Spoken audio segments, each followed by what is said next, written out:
Hi friends, నేను మీ Varma bike. ఈరోజు వచ్చేసి అయితే మన NS 160కి అయితే జనరల్ సర్వీసింగ్ అయితే చేస్తున్నాము. ఒకసారి ఏమేమి చేంజ్ చేస్తున్నాము ఒకసారి చూడండి. ఇంజన్ ఆయిల్ వచ్చేసి క్యాస్ట్రాల్ పవర్ 1 లీటర్ తీసుకొచ్చాము. బేసిక్గా మనకి 1.2 లీటర్ అయితే వస్తుంది. మన దగ్గర ఇంతకుముందు పాతది ప్రీవియస్గా అయితే 0.2 లీటర్ అయితే ఉంది.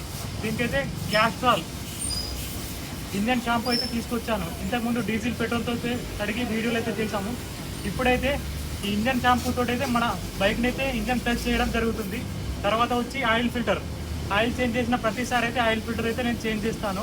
ఎయిర్ ఫిల్టర్ ఇంతకుముందు సర్వీస్గా చేంజ్ చేశాను కాబట్టి ఇప్పుడైతే చేంజ్ చేయడం లేదు. తర్వాత వచ్చి క్లచ్ కేబుల్.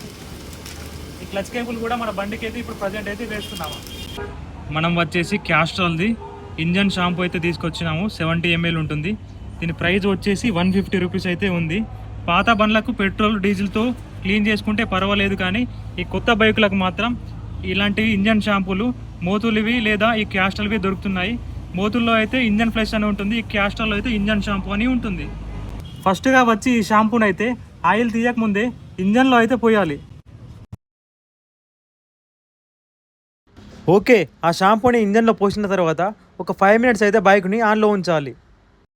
5 మినిట్స్ ఆన్లో పెట్టిన తర్వాత ఆయిల్ అయితే డ్రైన్ చేసుకోవాలి. ఒకసారి చూడండి ఆయిల్ ఎలా వస్తుందో.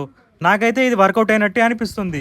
ఆయిల్ మొత్తాన్ని డ్రైన్ చేసుకొని ఆయిల్ బోల్ట్ని అయితే ఫిట్టింగ్ చేసుకోవాలి.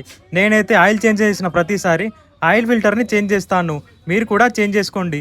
ఫైనల్గా ఆయిల్ ఫిల్టర్ ఫిక్స్ చేసి నేనైతే నా బండికి బైక్ కొన్న నుంచి క్యాస్ట్రాల్ పవర్ 1 ఇంజన్ ఆయిల్ అయితే వాడుతున్నాను. ఈ NS 160కి 1.2 లీటర్ ఆయిల్ అయితే వస్తుంది. మీరే ఆయిల్ వాడుతున్నారో కామెంట్ చేయండి. ఇలాంటి మరిన్ని బైక్ మెకానిక్ వీడియోస్ కోసం మా పేజ్ని అయితే ఫాలో కండి. వర్మ మెక్ 183.